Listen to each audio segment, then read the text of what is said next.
இஸ்ரவேலை அவர் மறக்கவில்லை என்பதை மீண்டும் மீண்டும் ஆண்டவர் நினைவுபடுத்துகிற ஒரு காரியம். ஆண்டவர் வாக்கை கொடுத்தார், அதை நிறைவேற்றுகிற தேவன் என்பதை முதல்ல நம்ம புரிஞ்சுக்கணும். மனிதர்கள் வாக்கு மாறுவார்கள், தேவன் ஒரு நாளும் வாக்கு மாற மாட்டார். அவர் கொடுத்தது தான். அவர் சொன்னதை நிறைவேற்றுகிற தேவன், வாக்கிலே சொன்னதை கரங்களினால் நிறைவேற்றுகிற தேவனாயிருக்கிறார். யாக்கோபை ஆண்டவர் ஆசீர்வதித்து தம்முடைய வாக்கினால் அவரை நிறைவேற்றினார். இப்போ இந்த யாக்கோபை குறித்து சொல்லும் பொழுது அவருடைய தகப்பனையும் அங்கு நினைவு கூறுகிறார். இந்த முப்பிதாக்கள், வேதத்தில் முப்பிதாக்கள் ஆபிரகாம், ஈசாக்கு, யாக்கோபு, இந்த மூன்று பேரையும் ஆண்டவர் அதிகமாய் அந்த மக்களில் இருந்து அவர்கள் பிரித்தெடுத்து தன்னுடைய கரங்களில் அவர் பயன்படுத்தினார். விசேஷமாக ஆபிரகாமின் மேலே அவருடைய பிரியம் அதிகமாயிருந்தது. நமக்கு 4 பிள்ளைங்க இருந்தா கூட ஒரு பிள்ளையின் மேலே பிரியம் அதிகமாயிருக்கும். 2 பிள்ளைகள் இருந்தால் கூட அதில் ஒரு பிள்ளையின் மேலே பிரியம் அதிகமாயிருக்கும் பெற்றோருக்கு. காரணம் என்னெல்லாம் தெரியாது, ஆனால் அவர்கள் மேலே கூடுதல் அன்பு இருக்கும். அதை போலவே பிதாவாகிய தேவனுக்கு எப்பொழுதுமே ஆபிரகாமின் மேலே ஒரு தனி பிரியம். ஜனங்களெல்லாம் ஒரு பக்கம் தேவனை மறந்த பொழுது ஒரு மனிதன் கர்த்தருக்கு வைராகியம் பாராட்டினபடினால் அந்த ஒரு தனி மனிதன் மூலமாய் அண்ட சராசரங்களை அவருடைய அன்புக்கு ஈடாய் அவனை கொண்டு வரும்படியாக ஆண்டவர் பிரித்தெடுக்கிறார். ஆதியாகமம் புத்தகம் 12ஆம் அதிகாரம் 1வது வசனத்தில் ஆண்டவர் தம்முடைய வாக்கை அவருக்கு கொடுத்து, நான் உன்னை அழைத்து போகிறேன், நான் உன்னை விடமாட்டேன், உன்னை நான் திரள் ஜாதியாய் பெருகச் செய்வேன், நீ தனியாக தான் புறப்படுற, உன்னிலிருந்து திரளான ஜனங்கள் நான் அவர்களை உருவாக்குவேன் என்று சொல்லி கடல் மணலையும் வானத்து நட்சத்திரங்களையும் காண்பித்து அவர்களை ஆசீர்வதிக்கிறார். இந்த ஆபிரகாமை பல விதங்களிலே ஆண்டவர் ஆசீர்வதித்தார் என்று சொல்லி நாம் வேதத்தில் வாசிக்கிறோம். ஆனால் இங்கு ஒரு குறிப்பிட்ட வார்த்தை ஆபிரகாமுக்கு கொடுக்கப்படுகிறது. அதைத்தான் நாம் இந்த வேதத்தில் வாசிக்கிறோம். 8வது வசனம், என் தாசனாகிய யாக்கோபே, இஸ்ரவேலே, நான் தெரிந்து கொண்ட யாக்கோபே, என் சிநேகிதனாக ஆபிரகாமின் சந்ததியே என்று அழைக்கிறார். நான் தெரிந்து கொண்ட யாக்கோபு, ஐ சூசன், நான் உன்னை தெரிந்து கொண்டேன், நான் உன்னை ஆசீர்வதித்தேன். ஆனால் உன்னை ஆசீர்வதிப்பதற்கும் தெரிந்து கொள்வதற்கும் மிக முக்கிய காரணம் என்ன தெரியுமா? என் சிநேகிதனாகிய ஆபிரகாமே. அந்த வார்த்தையை கேட்கும் பொழுதே உள்ளத்தில் ஒரு பெரிய கிளர்ச்சி, ஒரு மகிழ்ச்சி உண்டாகிறத நாம் பார்க்கிறோம். வானத்தையும் பூமியை உண்டாக்கின சர்வ வல்லமையுள்ள தேவன் ஒரு சாதாரண மனிதனை பார்த்து சொல்லுகிறார், என் சிநேகிதனே என்று அழைக்கிறார். சிநேகிதன் என்றால் நண்பன். சிநேகிதன் எல்லா காலத்திலும் சிநேகிப்பான் என்று சொல்லி நீங்கள் நீதிமொழிகள் 17:17 நீங்கள் வாசிக்கலாம். அப்படி என்று சொன்னால் இந்த கடவுள், இந்த தெய்வம், இந்த அண்ட சராசரங்களை உண்டாக்கின ஒரு மாபெரும் படைப்பு மிகுந்த தெய்வம் ஒரு சாதாரண மனிதனை பார்த்து என் சிநேகிதனே என்று அழைக்கிறார். அப்படி என்று சொன்னால் அவன் மேலே வைத்ததான அன்பு எவ்வளவு பெரியது, அவன் மேலே வைத்திருந்ததான பாசம் எவ்வளவு பெரியது. இன்றைக்கு உலகத்தில் அண்ணன் தம்பி பாசம் கொஞ்சம் பெரியது, பல பாசங்களை நாம் பார்க்கிறோம்.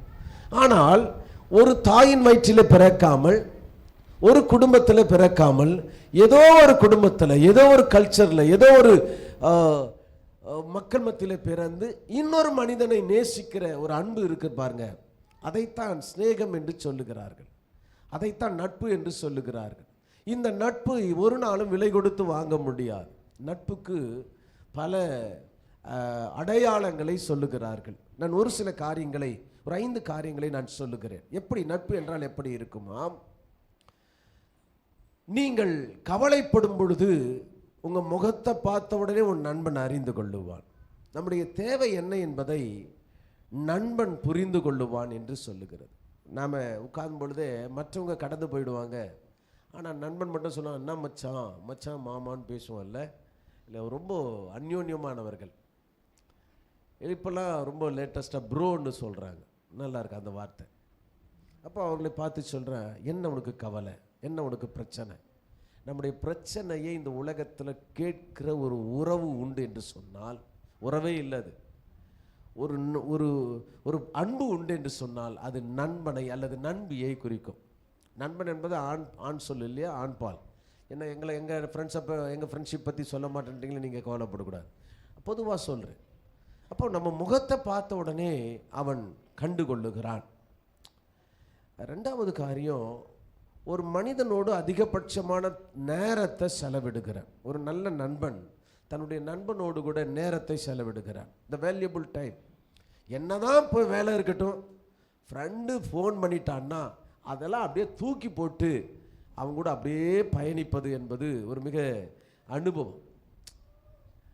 என்ன வேலை இருக்கட்டும், ஒரு ஃப்ரெண்ட்ஷிப்பு ஃபோன் பண்ணிட்டாங்கன்னா அதெல்லாம் தூக்கி அப்படியே வச்சுட்டு அவங்களோடு கூட நம்ம தொலைபேசியில் உறவாடுகிற நண்பர்களை பார்க்குறோம். அப்போது அவர்களுக்கான ஸ்பெண்ட் பண்ணுற நேரம் அது அதிகமாக இருக்கும். மூன்றாவது, is an part of your life. அவன் உன் வாழ்க்கையின் ஒரு பகுதி. அவன் உன் வாழ்க்கையில் ஒரு பகுதி. நான் ஆணும் பெண்ணும் சேர்ந்திருக்கிற நட்பை சொல்லவில்லை. ஆணும் பெண்ணும் பெண்ணும் இணைந்திருக்கிற ஒரு தெய்வீக பிணைப்பு என்று தான் சொல்ல முடியும். ரொம்ப உன்னதமான ஒரு படைப்பு என்ன என்றால் நட்பு என்று சொல்ல முடியும். The part of life. நம்முடைய வாழ்க்கையில் அவன் ஒரு பகுதி. அவன் அண்ணன் கிடையாது, தம்பி கிடையாது, உறவு கிடையாது, அவள் நமக்கு தெரிந்தவர்கள் கிடையாது. இடையில ஏற்பட்ட ஒரு நட்பு அது பாலமாய் அமைந்து உன் வாழ்க்கையில் ஒரு பகுதியாக இருக்கும். Is an decision maker. உங்கள் வாழ்க்கையில் ஒரு முடிவை எடுப்பதற்கு அவர்களை நம்ம கேட்குறோம். யார் இடத்துல, அண்ணன் தம்பிகள் இடத்துல கூட கேட்கறது கிடையாது. மச்சான் இது என்ன பண்ணலாம், இந்த பிஸ்னஸ் என்ன பண்ணலாம். வாழ்க்கையில் நிறைய பேர் உயர்ந்ததுக்கு நட்பு ஒரு பாலமாக இருந்திருக்கு. இன்றைக்கி எப்படி இந்த நட்புகள் எப்படி இருக்குன்னு தெரியல. ஆனால் நம்முடைய வாழ்க்கையில் ஒரு பகுதியாய், நம்முடைய குடும்பத்தில் ஒரு நபராய் அவர்கள் மாறிடுறாங்க. எதை எடுத்தாலும் அவன் வந்து முன்னால் நிற்கிறான். டேய் உன் அண்ணன் இருக்கான்டா, அவன் இருக்கட்டும், என் மச்சான் பார்த்துப்பான், என் நண்பன் பார்த்து கொள்வான் சொல்லுகிற நண்பர்களை பார்க்குறோம். இல்லை, அப்பா அம்மா ஒரு வேலை விட்டால் கூட அதை அப்படியே தூக்கி போட்டு பைக்கில் கிளம்பி போயிடுறது. அவன் எங்கே கூப்பிட்டாலும் அங்கே போகிறது. இது என்ன அன்பு? நம்ம அதை கிரகிக்கவே முடியாது. அதை நம்ம யோசித்து பார்க்கவே முடியாது. அவ்வளவு அது மேலே பாசம். நான் சிறு வயதில் எனக்கு 2 நண்பர்கள், மொத்தம் 3 பேர். நாங்கள் 3 பேரும் எங்கள் ஊரில் டிகிரி படித்த 3 பேர்கள். வேறு வேறு மதத்தை சேர்ந்தவர்கள், வேறு வேறு இடத்திலிருந்து பிறந்தவர்கள். எங்கள் ஊரில் இப்போவும் சொல்லுவாங்க, உங்கள் 3 பேருடைய நட்பை ரொம்ப நாங்கள் பார்த்துருக்குறோம் அப்படின்னு. ஏன்னா உட்காந்து பேசணுன்னா ராத்திரி ஃபுல்லாக பேசுவோம். என்ன பேசுவோன்னு தெரியாது, பேசுனதே பேசுவோம். அதில் ஒரு தீர்மானமும் எடுக்க மாட்டோம். ஆனால் இரவெல்லாம் அந்த பணியில் உட்காந்து பேசுவோம். ரோட்டில் போகிறவங்களாம் சொல்லலாம், எருமை மாடி உட்காந்து இருக்கானுங்க பாரு, எழுந்து போய் படுங்கடானுவாங்க. எத்தனை மணிக்கு? 4 மணிக்கு. காலையில் டியூட்டிக்கு போகிறாங்களா அவங்க, நைட்டு முடிச்சுட்டு வருவாங்க. சில பேர் போகிறவங்க, அந்த பால்காரங்க சொல்லுவாங்க, இவனுக்கு வேலை வெட்டியே கிடையாதுன்னு. என்ன பேசுவோன்னு தெரியாது. அப்படி நம்முடைய பேச்சு வழக்கம் என்னதான்னு தெரியல, அந்த நட்பு மேலே அப்படியே ஸ்தம்பிச்சிருவோம். அப்படியே அவங்க கூட பயணிக்கும்.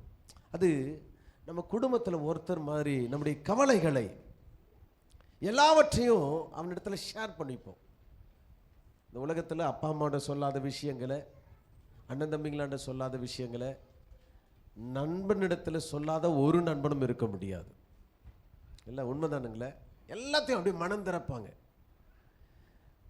அப்புறம் பார்த்தீங்கன்னா முழுசாக ஒரு நம்பிக்கை நண்பன் மேலே இருக்கும். அது எப்படின்னு தெரியாது, ஆனால் ரொம்ப நம்புவாங்க. நான் இதையெல்லாம் ஏன் சொல்கிறேன்னா, இவ்வளவு காரியங்களையும் கடவுள் ஒரு மனிதனிடத்தில் வெளிப்படுத்தினார். ஒரு மனிதன் கடவுளிடத்தில் வெளிப்படுத்தினான். எவ்வளவு மிகப்பெரிய காரியம், கொஞ்சம் யோசிச்சு பாருங்க. அந்த மனிதன் தான் ஆபிரகாம். இந்த நாளுடைய செய்தியின் தலைப்பு, நீ என் சிநேகிதன். நீங்களும் நானும் நம்முடைய தேவனுக்கு சிநேகமாய் இருக்கிறோமா? நம்முடைய இருதயத்தை திறந்து அவரிடத்தில் பேசுகிறோமா? அவருக்கு நாம் நேரத்தை கொடுக்கிறோமா? நம்முடைய குடும்பத்தில் ஒருவராய் அவரை வைத்திருக்கிறோமா? நாம் எடுக்கிற முடிவில் அவர் முதன்மையாய் இருக்கிறாரா? நாம் அவரோடு கூட கடந்து போகிற தூரங்கள், தொலைவுகள் அதிகமாய் இருக்கிறதா? எல்லாவற்றையும் மனம் திறந்து அவரிடத்தில் பேசுகிறோமா? எல்லாவற்றையும் அவரிடத்துல கேட்கிறோமா என்கிற ஒரு மிகப்பெரிய கேள்விகளோடு இன்றைக்கு இயேசுவோடு கூட நீங்கள் வைத்திருக்கிற அந்த நட்பின் ஆழத்தை இன்னும் அதிகப்படுத்தும்படியாக இந்த செய்தியை உங்களோடு கூட பகிர்ந்து கொள்ளுகிறேன். அன்பு தேவ பிள்ளைகளே, அந்த நட்புகள் கூட ஒரு நாள் மாறிடும். ஒரு சின்ன வீடியோவில் ஒரு பெண்ணை பேட்டி எடுக்கிறார்கள். யூடியூப்பில் பார்த்த ஒரு விஷயம்.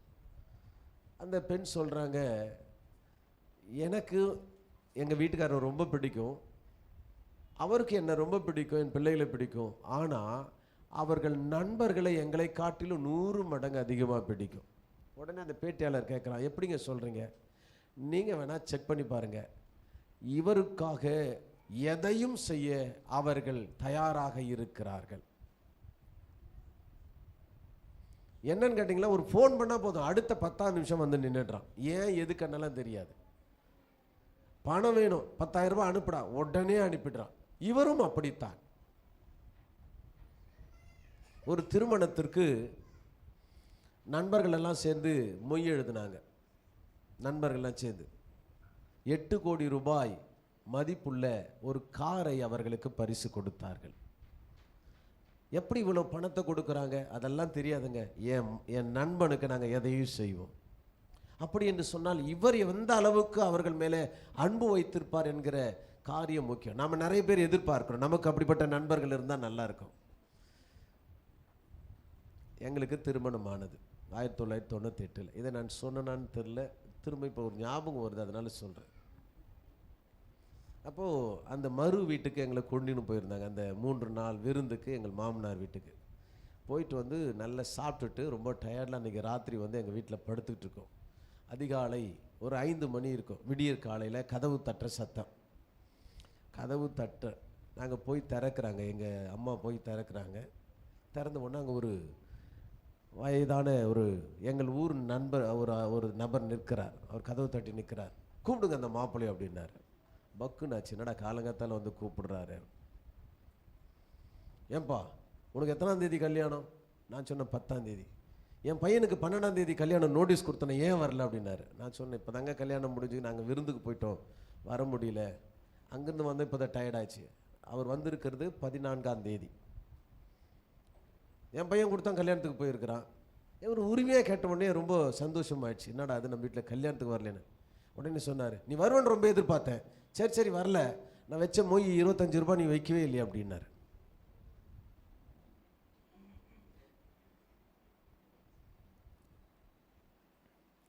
நீங்கள் சிரிக்கிறீங்க, எனக்கு வந்தது பாரு கோபம். உடனே அம்மாவை கூப்பிட்டேன், அம்மா அவருக்கு அந்த 25 ரூபாய் கொடுத்துருங்க. உள்ள ஒன்று சொல்லுச்சு, கல்யாணத்துக்கு வந்து நீ உங்கள் பொண்டாட்டியை சாப்பிட்டு போனீங்களா, அது என்ன ஆச்சு? நம்மளுக்கு கேட்க தோணும். யோசிச்சு பாருங்க, நண்பர்கள் தங்கள் உயிரை கூட தன் ஜீவனிலும் அதிகமாக சிநேகிக்கிற நண்பர்கள் உண்டு என்று வேதம் சொல்லுது. நீயும் நானும் எப்படி இருக்கிறோம்? தேவன் மேலே எவ்வளவு பிரியமாய் இருக்கிறோம்? நான் ஒரு 5 காரியங்களை வேகமாய் நான் உங்களோடு சொல்லிவிடுகிறேன். இந்த ஆபிரகாமை ஆண்டவர் தனக்கு நண்பன் என்று சொல்வதற்கு ஆபிரகாம் என்ன செய்தார்?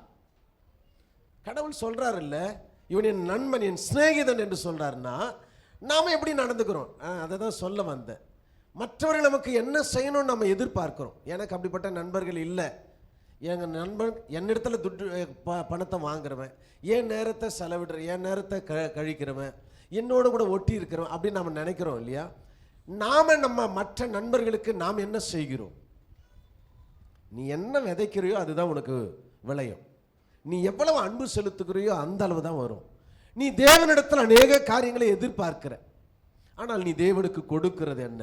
இப்போ அதான் கேள்வியோடு கூட நான் செய்திக்குள்ள வருகிறேன். இந்த ஆபிரகாம் தேவனுக்கு மிக மிக பிரியமாய் வாழ்ந்தான். அதனால தான் ஆண்டவர் அவனை பார்த்து என் படைப்பு என்று சொல்லல, நீ என்னால் உருவாக்கப்பட்ட மனிதன் என்று சொல்லல, நான் தான் உன்னை ஆசீர்வதித்து நீ தான் உயர்ந்தாய் என்று சொல்லல. அவர் சொல்லுகிறார், நீ எனக்கு பிரியமான என் சிநேகிதன் என்று சொல்லுகிறார். அப்படி என்றால் ஆண்டவர் இந்த பூமி எங்க மனிதர்களை பார்த்து வருகிறார். தன்னுடைய இருதயத்தை திறப்பதற்கும் தான் பேசுவதற்கு நேரத்தை செலவிடுவதற்கும் மனிதன் ஒருவனும் இல்லை. அப்போதான் இந்த ஆபிரகாமை ஆண்டவர் பார்த்து அவனை பிடித்து கொண்டார். ஆபிரகாமும் ஆண்டவரை நேசிக்க ஆரம்பித்தான். இருவரும் பயணிக்கிறார்கள். காலம் போகிறது, வருஷங்கள் ஆனாலும் அந்த அன்பு மாறவில்லை. ஆண்டவர் சொல்லுகிறார், இவன் என் சிநேகிதன். அல்லேலூயா. நீங்கள் ஆரம்பத்தில் கொண்ட அன்பு அப்படியே இருந்தால் தான் அது உண்மையான ஸ்நேகம். 1லிருந்து 5வது வரலும் படிச்சிருப்பீங்க. அப்போ ஒரு நண்பர்கள் இருந்திருப்பாங்க. 5லிருந்து 10 வரலும் ஒரு நண்பர்கள் இருந்திருப்பாங்க. கல்லூரிக்கு போன பிறகு நண்பர் இருப்பாங்க. கல்யாணத்துக்கு அப்புறம் நண்பர்கள் இருப்பாங்க. நீங்கள் வேலை செய்கிற இடத்துல நண்பர்கள் இருப்பாங்க. ஏன் ட்ரெயினில் போகும்பொழுது ட்ரெயின்மேட் என்று சொல்வார்கள். இவையெல்லாம் தற்காலிகமானது. ஆனால் நம்முடைய இருதயத்தோடு ஒட்டி கொண்டு 1 அல்லது 2 அல்லது சிலர் பயணித்து கொண்டிருப்பார்கள் பாருங்கள், அதுதான் உண்மையான அன்பு. கடைசி வரை இருக்கணும். இது பணத்தினால பிரிந்து போகிறது, கடன் வாங்கி பிரிந்து போகிறோம், அப்படியெல்லாம் இருக்கவே கூடாதுங்க. இந்த அன்பை, இந்த ஸ்நேகத்தை ஆண்டவர் விரும்புகிறார். சரி, ஆபிரகாமை ஏன் ஆண்டவர் சிநேகிதன் என்று அழைத்தார்? முதல்ல நான் வாசிக்கலாம். ஆதியாகமம் புத்தகம் 12ஆம் அதிகாரத்தின் 4வது வசனத்தை ஒருவர் திருப்பிக் கொள்ளவும். கர்த்தர் ஆபிரகாமுக்கு சொன்னபடியே, அவ்வளவுதான், அவர் சொன்னபடி அவன் செய்தான். ஆமென், ஹல்லேலூயா. அவர் என்ன சொல்லுகிறாரோ அதை செய்தான் என்று வேதம் சொல்லுகிறது. ஒரு நண்பன் என்ன சொன்னாலும் அவனை நேசிக்கிறவன் அப்படியே செய்யணும். ஹல்லேலூயா சொல்லுங்க, ஹல்லேலூயா. ஒரு நண்பன் என்ன சொன்னாலும் அதை அப்படியே கேள்வி கேட்காமல் செய்கிறவன் தான் உண்மையான நண்பன். நீங்க செய்யுங்க, உங்கள் நண்பன் உங்களுக்கு செய்வான். ஆண்டவர் சொல்றார் ஆபிரகாமை பார்த்து, நீ புறப்பட்டு போ, அவ்வளவுதான். ஏன், எதுக்கு, எங்க, இந்த 3 கேள்வியும் கேட்கவே இல்லை. ஒரு நண்பன் சொல்லிட்டார். என்னை அழைத்த என் நண்பர் சொல்லியிருக்கார், என் மேலே பிரியமுள்ள நண்பர் சொல்லியிருக்கார், என் வாழ்க்கையில என் உயர்வுக்கு பங்காயிருக்கிற அவர் சொன்னால் நிச்சயம் நன்மையாயிருக்கும். புறப்பட்டு போனார். 12ஆம் அதிகாரத்தில் 22ஆம் அதிகாரத்தின் 12வது வசனத்தை நாம் வாசிக்கலாம். 22ஆம் அதிகாரம் 12வது வசனம். போடாதே. இப்ப பாருங்க, 25 வருஷம் அவனுக்கு வாக்குதத்தம் பண்ணின பின்பு குழந்தை இல்லை. இப்ப 100 வயசு, செஞ்சுரி அடிச்சுட்டான், பிள்ளை கிடையாது. கொஞ்சம் யோசிச்சு பாருங்க, கால தாமதம். கர்த்தர் சொன்னார் 12ஆம் அதிகாரத்தில், வானத்து நட்சத்திரங்களைப் போலவும் கடல் மணலை போலவும் சந்ததியை பெருகச் செய்வேன். ஆனால் அதற்கான எந்த அறிகுறியும் தெரியல. ஏதாவது அறிகுறி தெரியணும் இல்லை? நாம் ஆசீர்வதிக்கப்பட்டால் ஒவ்வொரு நாளும் நம்முடைய வாழ்க்கையில முன்னேற்றத்தை, உயர்வை நம்ம பார்த்து கொண்டே இருக்கிறோம். பிள்ளைகள் வளர்கிறது, படிக்கிறார்கள், பாஸ் பண்ணுறாங்க, அடுத்த கட்டத்துக்கு நம்முடைய பொருளாதாரம் உயருது இல்லையா? நீங்கள் 10 வருஷம் முன்னால் நீங்கள் பின்னால் திரும்பி பாருங்கள், அதை காட்டிலும் இந்த 10 வருஷத்தில் ஒரு உயர்வு இருந்திருக்கும். ஏன் போன வருஷத்துலேருந்து இந்த வருஷத்து வரல ஒரு உயர்வு வந்திருக்கும். ஏன் ஜனவரியிலிருந்து இந்த மார்ச் மாதத்தில், இந்த 3 மாதத்தில் கூட நமக்கு ஏதோ ஒரு உயர்வு இருந்திருக்கும். படிப்பில், கல்வியில், வேலை வாய்ப்பில், வருமானத்தில் ஏதோ ஒரு முன்னேற்றம் இருக்கணும். இருந்தால் தான் நம்ம உயிரோடு இருக்கிறோன்னு அர்த்தம். ஒரு செடியை நட்டு வச்சு அப்படியே நின்று இருந்தா, 10 வருஷமா அப்படியே நின்று இருந்தா பலன் கொடுக்குது என்று நம்ம சொல்ல முடியுமா? அதில் ஒவ்வொரு நாளும் ஒரு துளிர் விழ வேண்டும், ஒரு கிளை வளர வேண்டும், ஒரு பூ பூக்க வேண்டும், அதில் காய்கறிகள் வர வேண்டும். அப்பொழுதுதான் அது வளர்ச்சி, அதுதான் செழிப்பு, அதுதான் ஆரோக்கியம். நம்முடைய வாழ்க்கையில் ஆண்டவர் ஒவ்வொரு நாளும் அவர் நன்மைகளை செய்து கொண்டே இருக்கிறார். ஹல்லேலூயா. இப்போ ஆண்டவர் சொன்னார், 25 வருடம் ஒன்றும் காணோம், ஆனால் தேவன் மேல வைத்த அசைக்க முடியாத நம்பிக்கையில 1 இன்ச்சு கூட அவன் குறையவில்லை. இப்ப குழந்தை பிறகு பையன் வளர்ந்துட்டான், வாலிபனா இருக்கிறான். ஆண்டவர் சொல்றாரு, அப்பா இங்க வா, உன்னை நான் சோதிக்கணும். அதை கூட சொல்லலை, உன் பிள்ளை எனக்கு கொஞ்சம் பலி செலுத்து. 100 வயசாகி போச்சு, இவ கிட்டத்தட்ட 116 வயசாகி போச்சு, பிள்ளை வளர்ந்துட்டான். அவனை பலி செலுத்த ஆண்டவர் சொல்றாரு. அப்பவும் ஒரு கேள்வியும் கேட்கவில்லை. அவர் குறித்த அந்த மலைக்கு அவனை கொண்டு போகிறார். அவனை படுக்க வைத்து கத்தியை ஓங்குகிறார். இது எப்படிப்பட்ட அன்பு? நாம வாசிக்கிறோம், நாம யோசித்ததுண்டு. 1 கொரிந்தியர் 13ஆம் அதிகாரம், அன்பு சகலத்தையும் தாங்கும், சகலத்தையும் நம்பும். நாம எதை நம்புறோம்? ஆபிரகாம் தேவனை நம்பினான், முழு இருதயத்தோடு நம்பினான். அவர் எனக்கு சொன்னார், செய்வார். அவர் எனக்கு கொடுத்ததை ஒரு நாளும் பறிக்க மாட்டார்.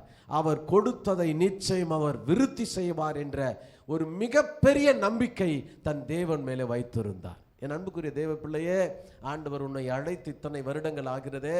உன்மேல ஆண்டவர் கொடுத்த வாக்குத்தத்தங்கள் இருக்கும், ஆண்டவர் உன்மேல வைத்திருக்கிறதான எதிர்கால திட்டங்கள் இருக்கும். அவர் சொன்னது இதுவரை முளைக்காமல் இருக்கலாம், ஆரம்பிக்காமல் இருக்கலாம். ஆனால் நம்முடைய விசுவாசம் ஒரு நாளும் குறைந்து போகாமல், கர்த்தர் எனக்கு சொன்னதை செய்யும் அளவும் அவர் கைவிடவே மாட்டார் என்கிற நம்பிக்கையில் நீங்கள் ஒரு நாளும் குறைந்து போகக்கூடாது. அல்லேலூயா. நான் சொல்லுது உங்களுக்கு விளங்கும். அன்புக்குரிய தேவ பிள்ளைகளை, இன்றைக்கு அது இல்லாமல் இருக்கலாம், இன்றைக்கு அது நடக்காமல் இருக்கலாம். ஆண்டவர் கொடுத்த வாக்கில் ஒன்று கூட இன்றைக்கு பலிக்காமல் இருக்கலாம், அதற்கான அறிகுறி தெரியாமல் இருக்கலாம். ஆனால் ஒன்று நிச்சயம், வாக்கை கொடுத்தவர் வானத்தை பூமியை உண்டாக்கின சர்வ வல்லமையுள்ள தேவன் என்பதை மறந்துடாதீங்க. ஆபிரகாமை அவர் சிநேகித்தார். ஏன் தெரியுமா? எத்தனை வருஷங்கள் ஆனாலும் என்னை அழைத்து வந்த தேவன் கொடுத்த வார்த்தையை ஒரு நாளும் மாற மாட்டார் என்கிற மாபெரும் விசுவாசம் அவனுக்குள்ளே இருந்தது. மாத்திரமல்ல, அவர் கேட்டாலும் நான் கொடுப்பேன், கொடுத்தாலும் அவர் அதை பெருகச் செய்வார்.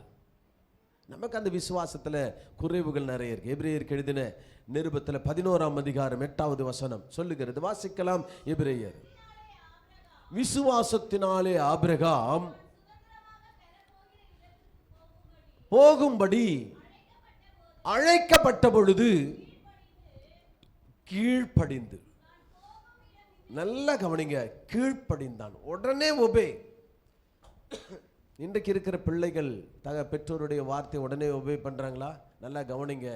வாழ்க்கையில் ஆசீர்வாதமான பிள்ளைகளை எளிதாக கண்டுபிடிச்சிடலாம். இவன் வாழ்க்கையில் ரொம்ப செழிப்பாக இருப்பான் என்பதை எளிதாக கண்டுபிடிச்சிடலாம். ஒருவேளை இல்லைன்னா பிள்ளைகள் மாற்றிக்கொள்ளுங்கள். உங்கள் பெற்றோர்கள் ஒரு வார்த்தையை சொன்னால் உடனே ஒபே பண்ணுற எந்த பிள்ளையும் வாழ்க்கையில் ஓய்ந்து போனதே கிடையாது, தோற்று போனதே கிடையாது. நிச்சயம் அவர்களை ஆண்டவர் ஆசீர்வதிப்பார்.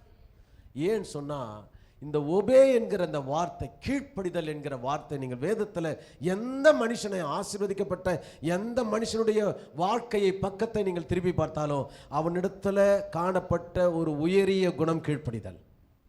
அல்லேலூயா. கணவன் மனைவிக்கு, பிள்ளைகள் பெற்றோருக்கு, வேலைக்காரர்கள் எஜமான்களுக்கு, நாமோ தேவனுக்கு கீழ்ப்படுகிறவர்களாக இருக்க வேண்டும். அப்படி இருந்துட்டா உங்களிடத்துல பொறுப்பும் அதிகாரமும் ஆண்டவர் அதிகமாய் கொடுத்து கொண்டே இருப்பார். நீங்க நல்லா கவனி பாருங்க. இந்த கீழ்ப்படிதலுக்கு பின்னால கிடைக்க போகிற ஆசீர்வாதமும் அந்த உயர்வும் தொடர்ந்து கொண்டே வரும். எந்த பிள்ளை கீழ்ப்படிதோ அந்த பிள்ளையை தேடிதான் பொறுப்பு வரும். எந்த பிள்ளை கீழ்ப்படிதோ அந்த பிள்ளையை தேடித்தான் ஆசீர்வாதம் வரும். எந்த பிள்ளை கீழ்ப்படிதோ அந்த பிள்ளைகளுக்கான எதிர்கால திட்டங்களை தான் பெற்றோர்கள் அவர்கள் ஆரம்பிப்பார்கள். என் அன்பு தேவ பிள்ளையே, நாம் எப்படி இருக்கிறோம்? உங்கள் கீழ்ப்படிதல் வார்த்தையில் அல்ல, கிரியையிலே இருக்க வேண்டும். ஒரு தகப்பனுக்கு, தம்பி, ஒரு தகப்பனுக்கு 2 பிள்ளைகள் இருந்தார்கள். அப்போ தகப்பன் பார்த்து சொல்கிறாரு, நீங்கள் கொஞ்சம் வயல்வெளிக்கு போயிட்டு வாங்க. ஒருத்தன் சொல்கிறான், என்னால் போக முடியாது. பெரியவன் சொல்கிறான், என்னால் போக முடியாது, நிறைய வேலை இருக்குது. 2வது பிள்ளை சொல்கிறான், உடனே போகிறேன்னு சொல்கிறான். ஆனால் அங்கே கிரியை என்ன தெரியுங்களா? போக மாட்டேன்னு சொன்னான் பாருங்க, அந்த பிள்ளை வயல்வெளிக்கு போயிட்டான். போனேன்னு சொன்னவன் போகலை. இப்போ சொல்லுங்க, கீழ்ப்படிதல் என்பது வார்த்தையில் அல்ல, அவர்களுடைய கிரியையில் இருக்க வேண்டும். என் அன்பு தேவ பிள்ளையை, நம் ஆண்டவருக்கு பிரியமாய் சிநேகிதனாய் இருக்க வேண்டும் என்று சொன்னால் நம்முடைய கீழ்ப்படிதலை வெளிப்படுத்துவர்களாய் இருக்க வேண்டும். யாக்கோபு 2ஆம் அதிகாரத்தின் 14வது வசனம் சொல்லுகிறது. வாசிக்கலாம். யாக்கோபு, என் சகோதரரே என்று சொல்லியும் கிரியைகள் இல்லாதவனானால் அவனுக்கு பிரயோஜனம் என்ற ரட்சிக்குமோ? நான் அன்பா இருக்கிறேன், நான் சிநேகிக்கிறேன் என்று சொல்லுவது அல்ல. நம்ம நிறைய பேர் அப்படிதானே சாட்சி சொல்றோம். நம்ம உள்ள உணரட்டும், உணர்த்தப்படட்டும். நான் ஆண்டவருக்கு ரொம்ப பிரியமானவன், நான் ஆண்டவருடைய வார்த்தையின்படி செய்கிறவன், அவருக்கு கீழ்ப்படிவன். நீ சொல்லாத, செஞ்சு காட்டு. செய்யணும். வாழ்க்கையில் கிரியைகளை கர்த்தர் விரும்புகிறார். எனக்கு விசுவாசம் இருக்கிறது என்று சொல்வதை காட்டிலும் அந்த விசுவாசத்தின் கிரியைகளை வெளிப்படுத்துவர்களாக இருக்க வேண்டும். 1 சாமுவேல் 12ஆம் அதிகாரம் 22வது வசனத்தில் அருமையாய் சொல்லுகிறது. வாசிக்கலாமா? நாம் யாரை பற்றி கொண்டிருக்கிறோம்? கிரியையின் மூலமாய்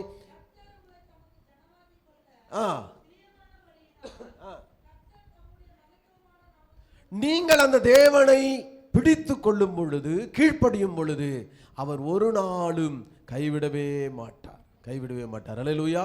1 தெசலோனிக்கர் 5:24 சொல்லுது, உங்களை அழைத்தவர் உண்மையுள்ளவராயிருக்கிறார், அவர் ஒரு நாள் உங்களை கைவிடவே மாட்டார். நிபந்தனையற்ற கீழ்ப்படிதல் ஆபிரகாம் இடத்துல காணப்படும். முதல் கேரக்டர், அவன் உடனே கர்த்தருக்கு கீழ்ப்படிந்தான்.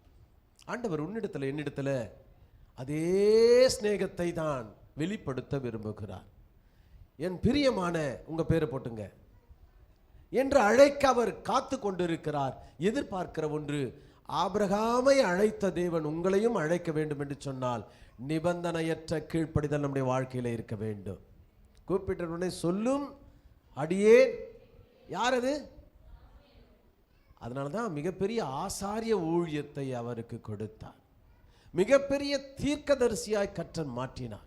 ராஜாக்களை உருவாக்குகிற தேவனுடைய மனுஷனாய் கர்த்தருடைய சமூகத்தில் நின்றார். அவன் மரிக்கும் காலம் மட்டும் அவன் மேல இருந்ததான பிரசன்னத்தை தேவன் ஒரு நாளும் விளக்கவில்லை. காரணம் என்ன தெரியுமா? சின்ன வயசுல கேட்ட அந்த ஓபே, கீழ்ப்படிதல்.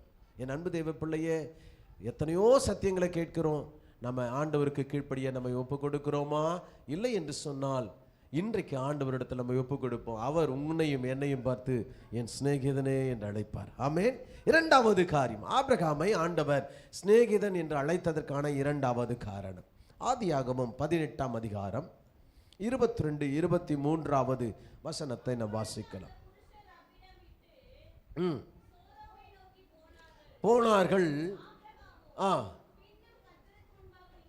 அவன் கர்த்தருக்கு முன்பாக நின்று கொண்டு இருந்தான். அல்லேலூயா. கர்த்தருக்கு முன்பாக நின்று கொண்டு இருந்தான். நீங்க இன்னொரு வசனம் வாசிக்கலாம். 20ஆம் அதிகாரம் 18வது வசனம். 20ஆம் அதிகாரம் 18வது.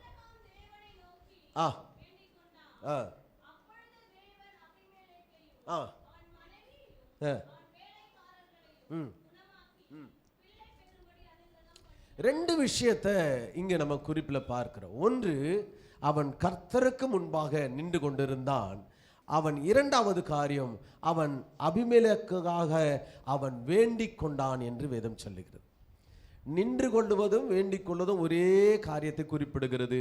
என்னன்னா, மற்றவர்களுக்காக அவன் பரிந்து பேசுகிற ஜெபத்தை ஏறெடுத்தான். மற்றவர்களுக்காக பரிந்து பேசினான். மற்றவர்களுடைய துன்பத்தை, துயரத்தை, பிரச்சனையை அவன் தன்னுடைய பிரச்சனையாய் எடுத்து அவன் ஜெபிக்கிறவனாயிருந்தான். முதல் வசனத்தில் நான் வாசிக்கும் பொழுது, அந்த வசனத்தை சொன்ன பாருங்க, அதில் வாசிக்கும் பொழுது ஆண்டவர் சோதம் குமாராவை அழிக்கும்படியாக தம்முடைய தூதர்களை அனுப்பினார். எப்பொழுதுமே ஒரு சத்தியத்தை நாம் எப்போ உறுதிப்படுத்தி கொள்ளலாம் என்றால், அங்கு நடக்கிற சபையில் நடக்கிற விஷயங்களை, ஜபங்களை, ஆராதனைகளை நம்ம அதை உறுதிப்படுத்தி, இது ஆண்டவர் நம்ம இடத்துல பேச வேண்டிய சத்தியம் என்று. முதல் குறிப்பில் அருமையான சகோதரி ரெபேக்கால் அவர்கள் ஜெபிக்கும் பொழுது இதே காரியத்தை குறித்து அவர்கள் ஜெபித்தார்கள்.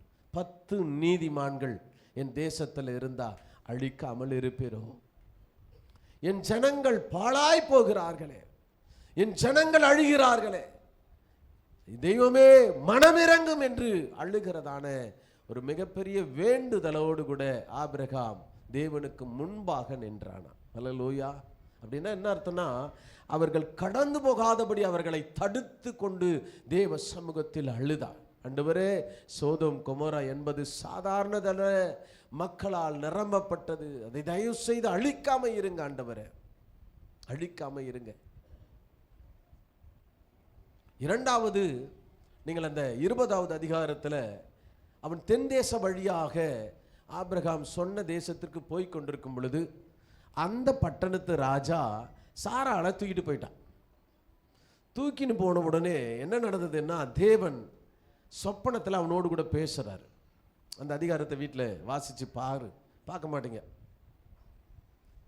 எப்போ நேரம் கிடைக்கும் பொழுது அதை படிச்சுன்னு வரும்போது பாருங்க. சொப்பனத்தில் அவனோடு பேசுகிறார். இது அந்நிய மகள்.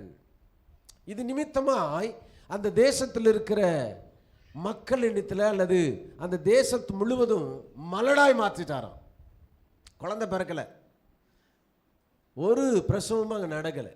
இதை பார்த்த இதிலிருந்து ஒரு விடுவிக்கும்படியாக ஆபிரகாம் தேவனுடைய சமூகத்தில் வேண்டிக் கொண்டான்.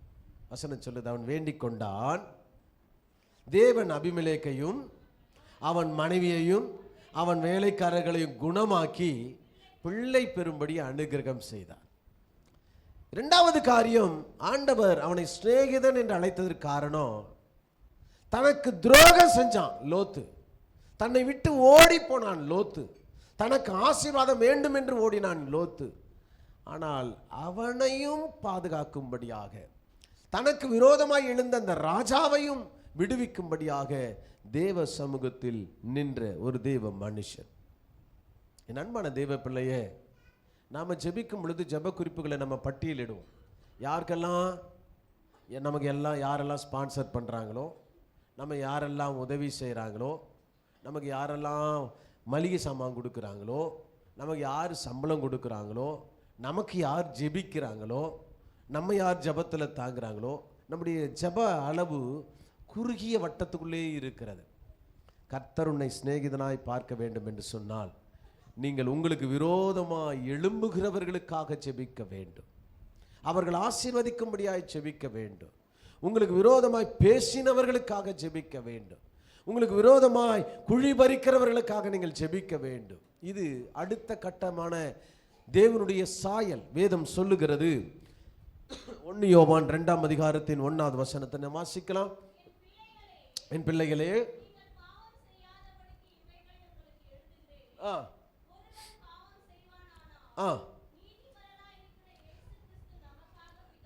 ஒருவன் பாவம் செய்வானால், ஒரு மனுஷன் பாவம் செஞ்சாலுமே தேவனுடைய பார்வைக்கு அவன் தள்ளப்பட்டவன். ஆண்டவர் அவனை விரும்புறது கிடையாது இல்லையா? நம்ம பாவம் செய்யும் பொழுது அவருடைய பார்வை நம்ம மேல, அவருடைய ஆசீர்வாதம் நம்ம மேல இல்லாமல் போகிறது. ஆனால் இந்த இயேசு கிறிஸ்து யாராம்?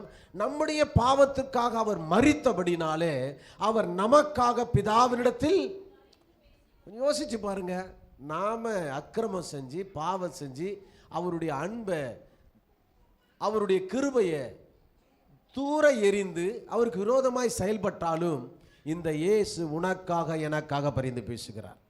ஆனால் உனக்காக எனக்காக அல்லது நீயும் நானும் ஜெபிக்கும் பொழுது நமக்கு விரோதமாய் எழும்புகிறவர்களுக்கு நாம் ஜெபிப்பதற்கான நேரத்தை நம்ம செலவிட மாட்டேன்றோம். ஆண்டவர் அதைத்தான் எதிர்பார்க்கிறார். உனக்காகவே நான் பரிந்து பேசுகிறேன், நீ மற்றவர்களுக்காக பரிந்து பேச வேண்டியது அவசியம் அல்லவா? அப்போ ஆபிரகாமை ஆண்டவர் சிநேகிதன் என்று அழைத்ததற்கு காரணம், உள்ளான ஆழமான காரணம் என்னென்றா, அவனுக்கு விரோதமாய் அவனுக்கு புறம்பாய் எழும்பின ஜனங்களுக்காக அவன் பரிந்து பேசினான், கர்த்தருடைய சமூகத்தில் நின்றான். கர்த்தர் உன்னையும் என்னையும் சிநேகிதனாய் பார்க்க வேண்டும் என்று சொன்னால் நம்ம செய்ய வேண்டியது என்ன தெரியுமா பிரதர்? நமக்கு தெரிந்தவர்களுக்கு, நமக்கு ஆதாயம் கொடுக்கிறவர்களுக்காக அல்ல, நமக்கு விரோதமாக எழும்புகிறவர்களின் ஆசீர்வாதத்திற்காக ஜெபிக்க வேண்டும். அவர்கள் மனம் திரும்புதலுக்காக ஜெபிக்க வேண்டும். அவருடைய விடுதலைக்காக ஜெபிக்க வேண்டும். அவனுடைய ஆரோக்கியத்திற்காக ஜெபிக்க வேண்டும். அவனுடைய வியாதிக்காக ஜெபிக்க வேண்டும்.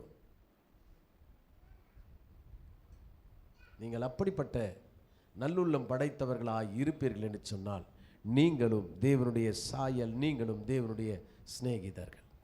இன்றைக்கு ஒரு தீர்மானத்தோடு நாம் போகலாமா? நான் ஜெபிக்கிறது யாருக்காக?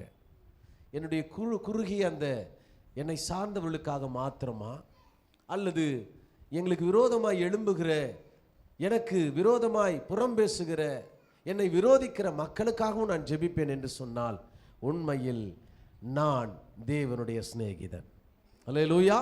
மூன்றாவது காரியம், ஒன்றை நான் சொன்னேன், அவனுடைய நிபந்தனையற்ற கீழ்ப்படிதல். இரண்டாவது, பரிந்து பேசுகிற ஒரு ஜெபம் ஏறெடுக்கிற நல்ல நண்பன். மூன்றாவது, ஆதியாகமம் புத்தகம் 14ஆம் அதிகாரம் 20வது வசனம். ஆதியாகமம் 14ஆம் அதிகாரம் 20வது.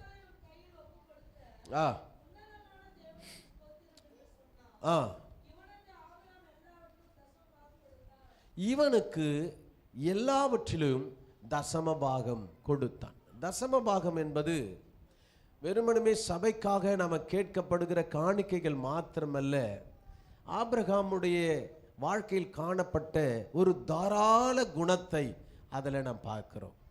தாராள குணம். யோசிச்சு பாருங்க, வானத்தையும் பூமியை உண்டாக்கின கர்த்தர் இந்த பூமியில எல்லாவற்றையும் அவரால் கொடுக்க முடியும். ஒரு மனிதனை உயர்த்தவும் மேன்மைப்படுத்தவும் அவரால் ஆகும் என்று வேதம் சொல்லுகிறது. ஒரு மனிதனை பாவத்திலிருந்து விடுவிக்க அவரால் ஆகும்.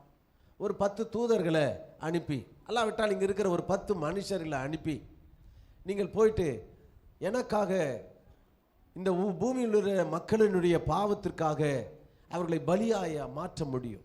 ஆனால் அவர் அப்படி விரும்பவில்லை. தன்னை தாமே பலியாக செலுத்தும்படியாக பிதாவின் வலது பார்சத்தில் உட்கார்ந்திருந்த அவருடைய ஒரே குமாரனை இந்த பூமிக்கு அனுப்பி அவருடைய தாராள குணத்தை அவர் வெளிப்படுத்தினார். அல்லேலூயா, அல்லேலூயா.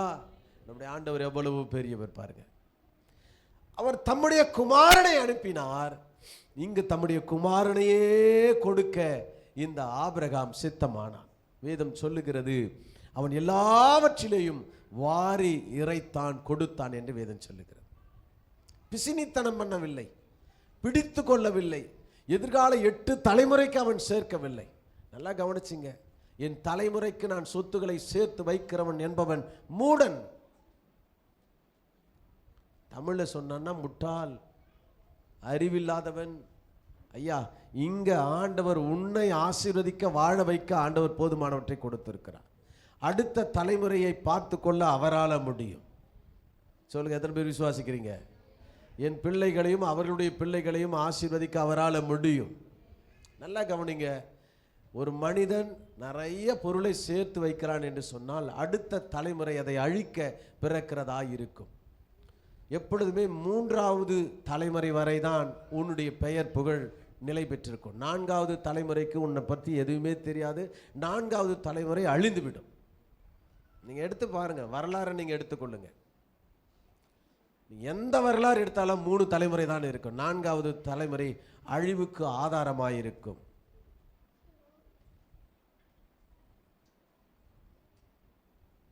நீங்கள் பாபருடைய வாழ்க்கை எடுத்தாலும் சரிங்க, முன்னாள் பிரதமர் நேருடைய வாழ்க்கை எடுத்தாலும் சரிங்க, எந்த தலைமுறையும் 3 தலைமுறை தான் நிற்கும்.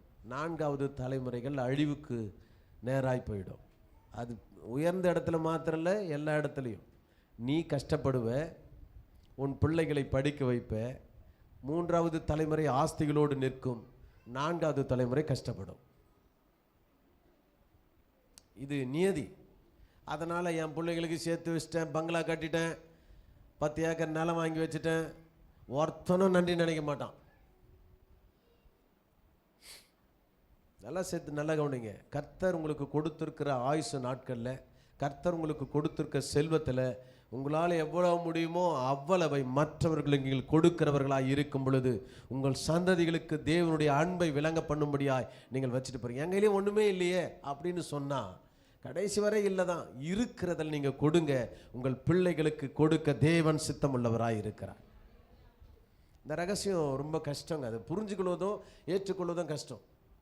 அது ஒரு விதமான அடிமைத்தனம், பிசாசனுடைய அடிமைத்தனம். சொத்துங்களை சேர்க்கணும், நகைங்களை சேர்க்கணும், ஆஸ்திகளை சேர்க்கணும்.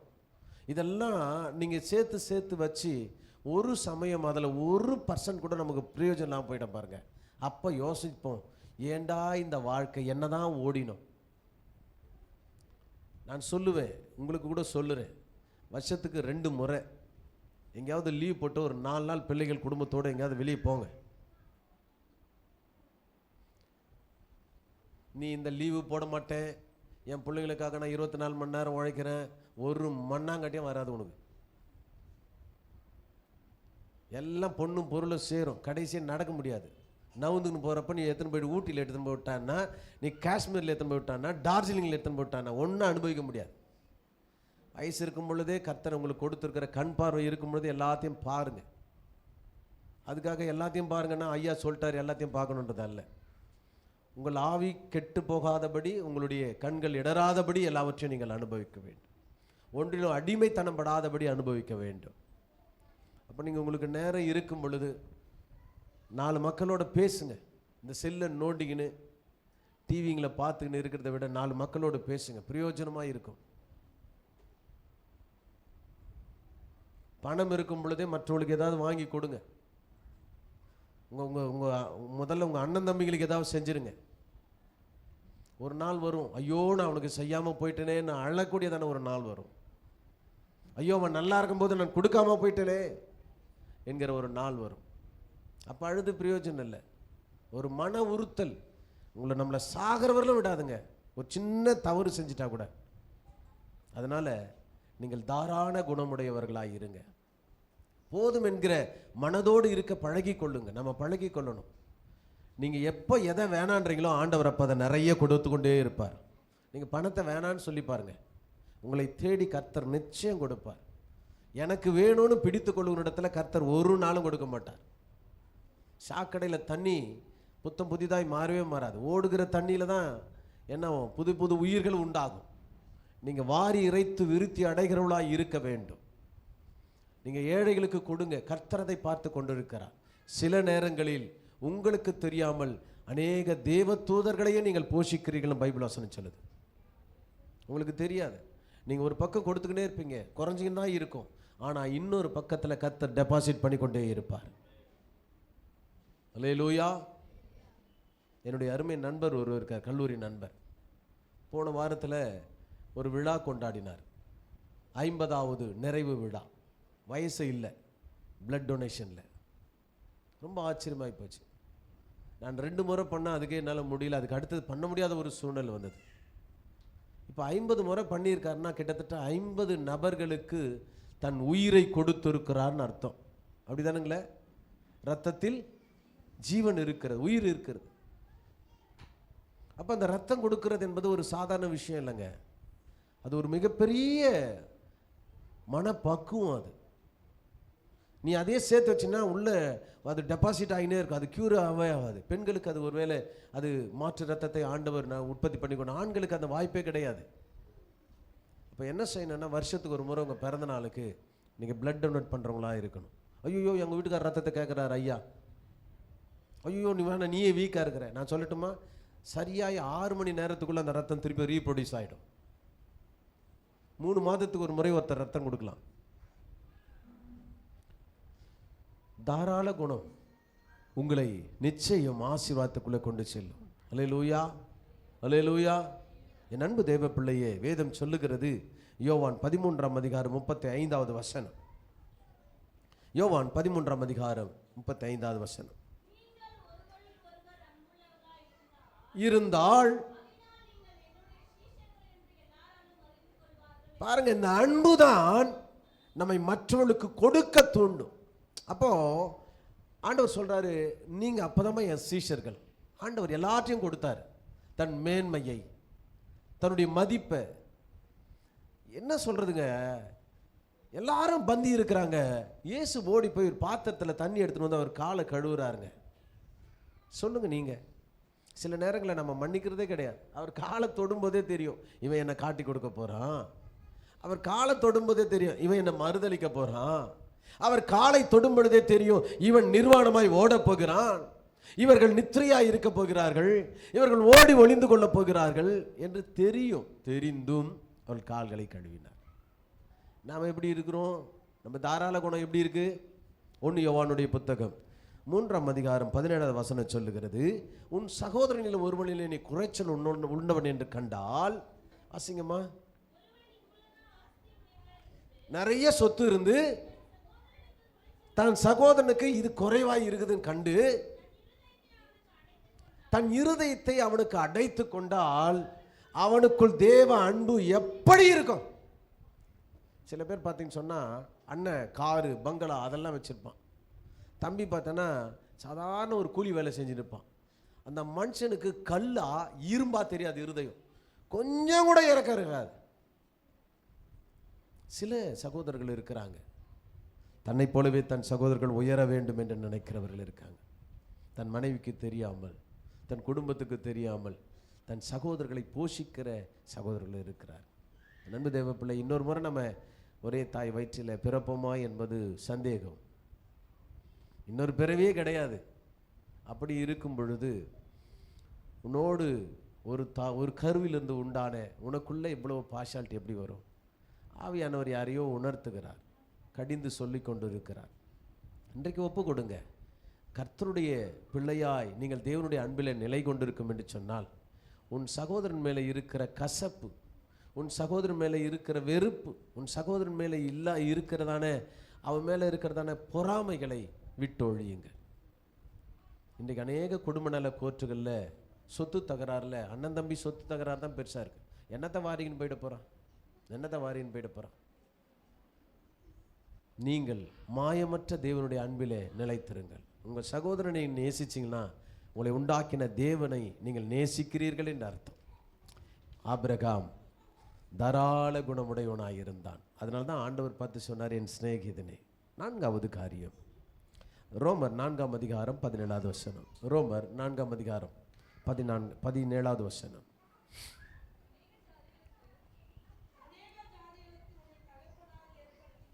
என்று எழுதியிருக்கிறபடியே அவன் தான் விசுவாசித்தவருமாய் தேவனுக்கு முன்பாக நாம் எல்லாருக்கும் தகப்பனானான். அல்லேலூயா. நம்ம எல்லாருக்கும் ஒரே தகப்பன், விசுவாச தகப்பன். யாருங்க? ஆபிரகாம். சொல்றதுக்கு காரணம் என்ன தெரியுமா? அவனுடைய உண்மையான விசுவாசம். 4வது காரியம், அவன் உண்மையான விசுவாசத்தை வெளிப்படுத்தினான். நாம் பொய்யான நேரங்களில் இருக்கிறோம்னு நினைக்கிறேன் நான். அப்போ உண்மையான விசுவாசம்னா நமக்கு சில விசுவாசங்கள் பொய்யா இருக்கிறது. ஆண்டவர் செய்வாரோ செய்ய மாட்டாரோ அந்த கொஸ்டின் மார்க் நமக்கு இருக்குது. ஆண்டவர் செய்வாரா, அவங்களுக்கு மட்டும் செஞ்சாரா, என் வாழ்க்கையில் செய்வாரா செய்ய மாட்டாரா, இதே கேள்வி. ஆனால் ஆபிரகாம் எல்லாவற்றையும் முழுமையாய் விசுவாசித்தான். காரணம் என்ன தெரியுங்களா? தன்னை அழைத்தவர் யார் என்பதை அவன் அழிந்திருந்தான். எத்தனை சூழ்நிலைகள் நம்முடைய வாழ்க்கையில் சூழ்நிலைகள் மாறலாம், ஆனால் சொன்னவர் ஒரு நாளும் மாற மாட்டார். அல்லேலூயா. ஆபிரகாம் வாழ்க்கையில் சூழ்நிலையை அவன் ஒரு நாளும் பார்க்கலை. ஏன்னா அவனுக்கு தெரியும், என்னை சொல்லி அழைத்தவர் ஒரு நாளும் மாறாதவர். உங்கள் வாழ்க்கையில் சில நேரங்களில் நம்முடைய ஏற்ற இறக்கங்கள், நம்முடைய சூழ்நிலைகள் நம்முடைய வாழ்க்கையை எங்கேயோ கொண்டு போகிற மாதிரி இருக்கும். ஏண்டா இந்த வாழ்க்கை, ஏண்டா இந்த வாழ்க்கை, எனக்கு ஒரு இடத்தை ஏற்பாடு பண்ணுங்கள் என்று ஜெபிக்கிற ஜெபம் அல்ல. ஏண்டா இந்த வாழ்க்கை நம்ம சொல்லணும்.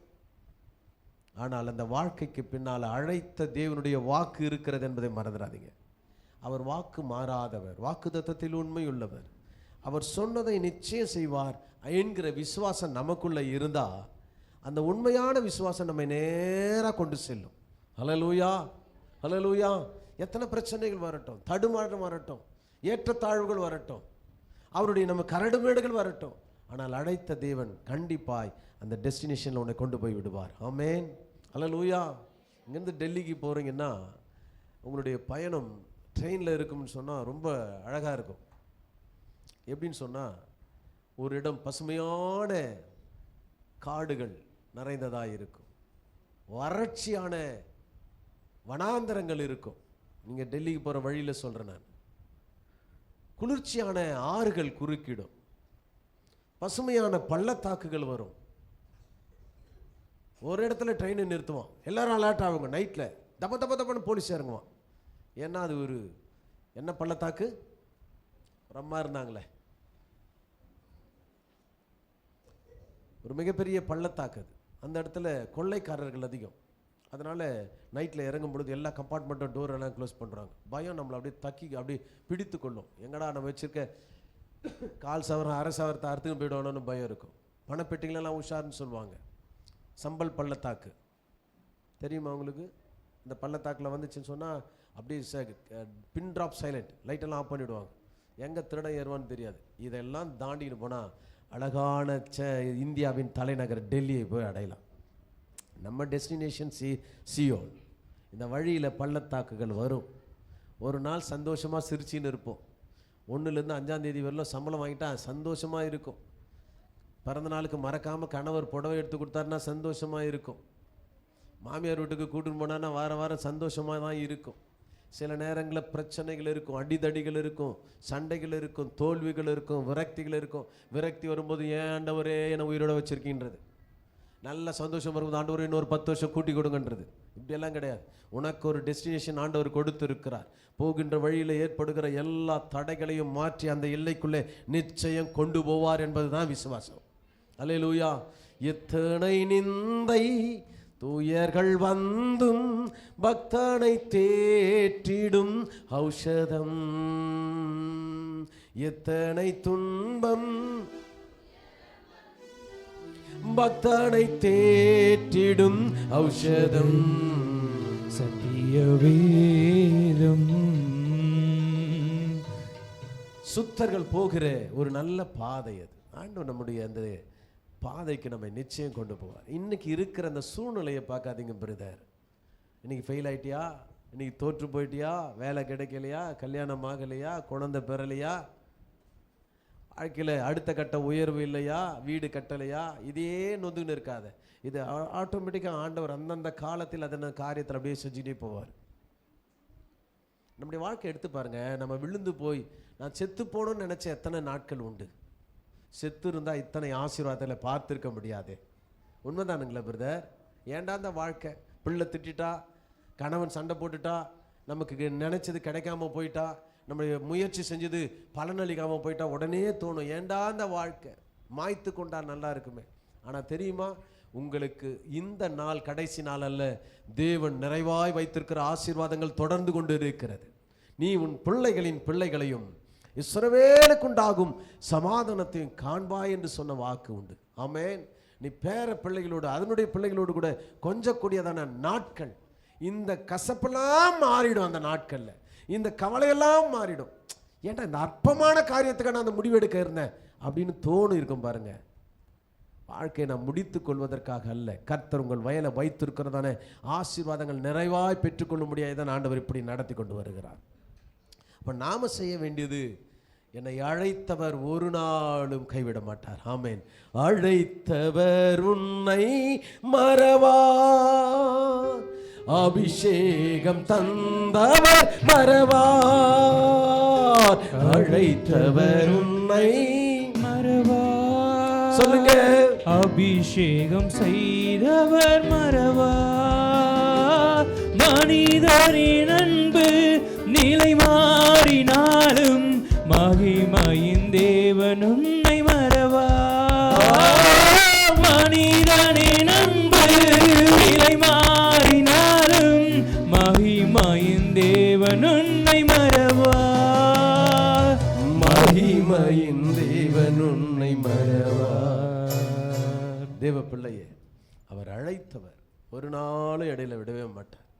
உனக்கு ஏற்படுகிற பிரச்சனைகள், சர்க்கிள்கள், உடைய தோல்விகள், உன் நிந்தனைகளை ஒரு நாளும் மண்டையில ஏற்றிக்காத.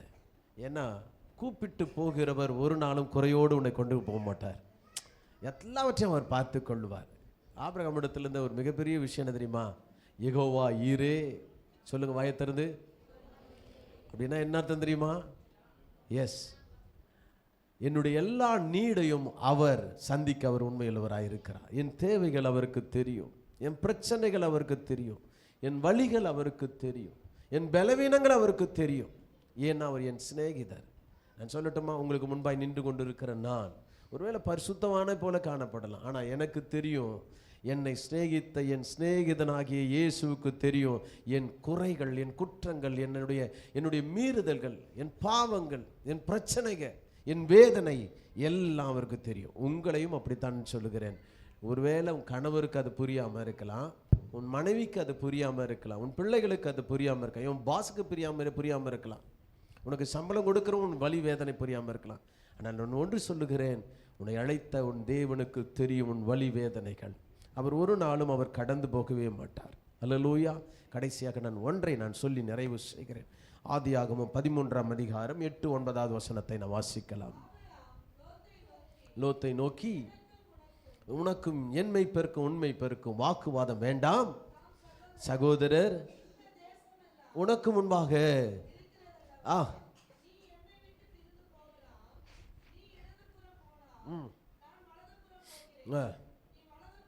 நான் இடதுபுறம் போகிறேன்.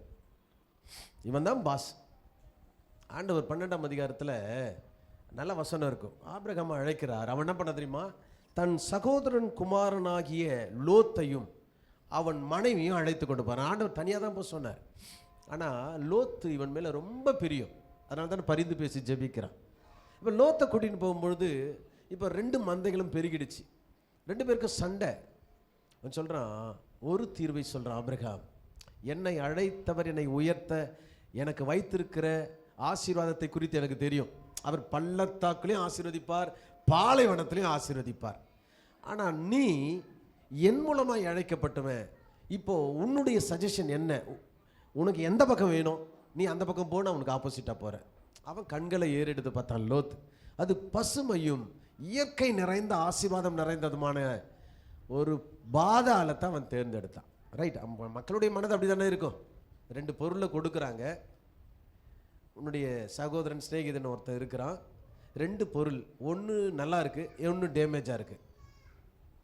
சிஸ்டர் ஏஞ்சல், நீ எதை தேர்ந்தெடுப்பாய்? உனக்கு ஃபஸ்ட்டு சாய்ஸ் கொடுக்குறாங்க. 2 பொருள் கொடுக்குறாங்கம்மா, ஒன்று டேமேஜாக இருக்குது, ஒன்று நல்லா இருக்குது. எதை தேர்ந்தெடுப்பீங்க? பி ஃப்ராங்க், நல்லதாக தான் தேர்ந்தெடுப்பீங்க. உன் பக்கத்தில் உன் ரொம்ப ஸ்நேகன் ஒருத்தர் இருக்கிறான், நீ ரொம்ப நேசிக்கிற ஒருத்தர் இருக்கிறான். இப்போ நீங்கள் எதை தேர்ந்தெடுப்பீங்க? செகண்ட் சாய்ஸ், நல்லதை தான் தேர்ந்தெடுப்போம். அது ஹியூமன் பீயிங், தவறு இல்லையே, என் பொருள் நல்லா இருக்கணும். ஆனால் அவன் பக்கத்தில் இருக்கக்கூடிய முகம் எப்படி இருக்கும்? அவன் செகண்ட் சாய்ஸ், அவன் எதை எடுக்கணும்?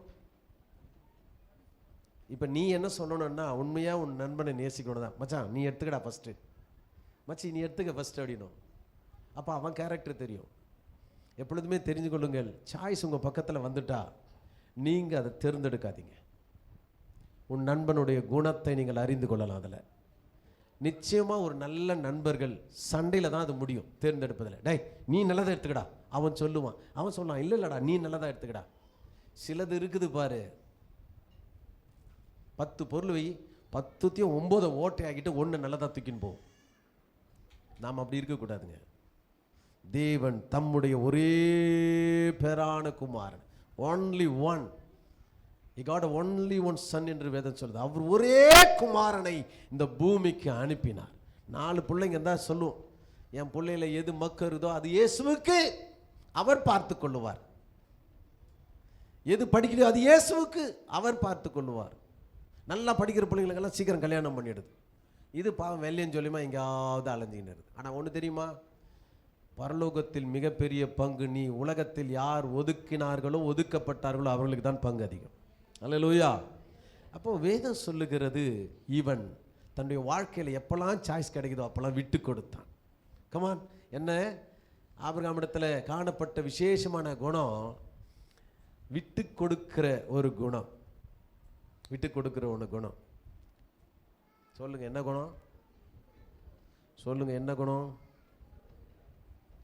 எங்கள் ஊரில் எனக்கு தெரிஞ்ச ஒரு நபருக்கு திருமணம் நிச்சயிக்கப்பட்டது. திருமணம் நிச்சயிக்கப்பட்ட உடனே அன்றைக்கு ராத்திரி பொண்ணு ஓடி போச்சு. திருமண வீடு 2 வீடுமே ரொம்ப கலக்கம் ஆயிடுச்சு. உடனே அந்த சின்ன பொண்ணு என்ன தெரியுமா சொல்லுச்சு, உங்களை நான் அவமானப்படுத்த விட மாட்டேன், எங்கள் அக்காவுக்கு கொடுக்க இருந்த இடத்த நான் நிறைவேற்றுறேன்னு சொல்லி அந்த பொண்ணு அந்த மாப்பிள்ளையை கல்யாணம் பண்ணிக்கிச்சு. நடந்த காலங்கள் உருண்டோனது. இந்த முதல் பொண்ணுடைய வாழ்க்கையை காட்டிலும் 2வது பெண் மிக பிளஸ்ஸிங்காக இன்றைக்கும் இருக்கிறது.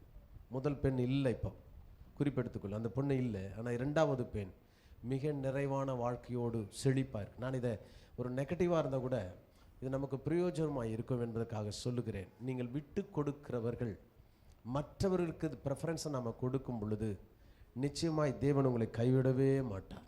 அல்லேலூயா, அல்லேலூயா. பாருங்க, வேதம் சொல்லுகிறது, அவன் தன்னுடைய சமாதானம் தான். இப்போ விட்டு கொடுக்கறதுல என்பது நமக்கு ஒரு சாட்டிஸ்ஃபேக்ஷன் வரும் தெரியுங்களா, ஒரு திருப்தி வரும். மற்றவங்களுக்கு நம்ம கொடுக்கும் பொழுதே ஒரு திருப்தி வரும். இல்லை என்று சொன்னால் அதை நம்ம எடுத்துன்னு வந்துட்டா உள்ளான ஒரு மனுஷன் அவன் போராடிக்கினே இருப்பான் கடைசி வரை. ஐயோ நாம் நல்லதை எடுத்துகிட்டு அவங்களுக்கு கெட்டதை கொடுத்துட்டோமே, பாவம் ஓட்டையை கொடுத்துட்டோமே. அந்த சமாதானம் குறைச்சல் உண்டாகாதபடி அவன் அந்த தேசத்தை அவன் பங்கிட்டு கொடுத்தான். வேதம் சொல்லுகிற மத்தேயு எழுதின சுவிசேஷ புத்தகம் 5ஆம் அதிகாரம் 40வது வசனம்.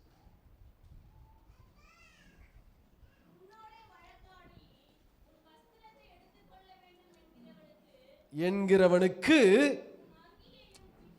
ரொம்ப கஷ்டம். வேலை இருக்க துண்டை கேட்டால் உன்னுடைய ட்ரெஸ்ஸே கொடுத்துருன்னு சொல்லி வேதம் சொல்லுது. ஒரு கலசம் தண்ணீர் கேட்டால் அவனை கூப்பிட்டு சோறு போடுன்னு பைபிள் வசனம் சொல்லுது. எந்த மதமும் மார்க்கமும் சொல்லுவதாக தெரியவில்லை. இருக்கிறதுலேருந்து பிரித்து கூட அல்ல, உன்னிடத்தில் உள்ளதை மற்றவர்களுக்கு கொடு என்று வேதம் சொல்லுகிறது. அப்போது வேதத்தண்டின்படி பார்த்தால் ஆண்டவருக்கு நாம் விட்டு கொடுக்கிறவர்களாக இருக்கும் பொழுது தேவன் உங்களை நிச்சயம் தேசங்களுக்கு அவர் பயன்படுத்தும். அப்படி விட்டு கொடுத்ததுனால தான் ஆபிரகாமை பார்த்து சொல்றார், இவன் என் சிநேகிதன். எத்தனை பேர் ஆண்டவருக்கு சிநேகிதராக இருக்க விரும்புறீங்க? இந்த செய்தி உண்மையாகவே எனக்கு நான் ஆண்டவரோடு கூட இன்னும் கொஞ்சம் உறவை மேம்படுத்த விரும்புகிறேன்னு நினைக்கிறவங்க கொஞ்சம் அப்படியே எழுந்து நிற்கலாமா? ஹல்லேலூயா. ஆமென். ஆண்டவருடைய சமூகத்தில் ஹல்லேலூயா. அழைத்தவர் உன்னை மறவார், அபிஷேகம் தந்தவர் மறவார். அழைத்தவர் உன்னை மறவார், அபிஷேகம்